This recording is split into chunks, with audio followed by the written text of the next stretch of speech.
ఇక ఓపిక లేదు తాడో పేడో తేల్చుకుంటా అన్న సునీతారావుకి తాకీదులొచ్చాయి. గాంధీ భవన్ లో చేసిన ధర్నాకి అధిష్టానం చేసిన కామెంట్లపై వివరణ ఇవ్వాలి అంటూ ఏఐసీసీ నోటీసులు పంపించింది. మరి సునీతపై హైకమాండ్ తీసుకోబోయే చర్యలేంటి? టీపీసీసీ మహిళా చీఫ్ సునీతారావుకు షోకాజు నోటీసులు ఇచ్చింది కాంగ్రెస్ అధిష్టానం. మహిళా కాంగ్రెస్ జాతీయ అధ్యక్షురాలు ఆల్కాలాంబా ఈ మేరకు నోటీసులు జారీ చేశారు. కొద్ది రోజుల క్రితం టీపీసీసీ అధ్యక్షుడికి వ్యతిరేకంగా గాంధీ భవన్ లోని ధర్నా చేయడంతో ఆయనపై చేసిన ఆరోపణలకు వివరణ ఇవ్వాలని ఆదేశించారు.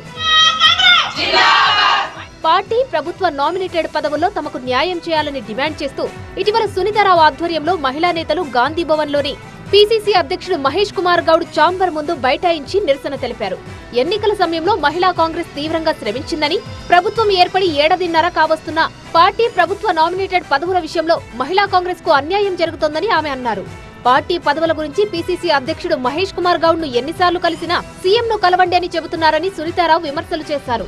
ఈ వ్యవహారంలో ఏ విధంగా ముందుకెళ్లాలని దానిపై యాక్షన్ ప్లాన్ సిద్ధంగా ఉందని ఆమె కొద్ది రోజుల క్రితమే కామెంట్ చేశారు.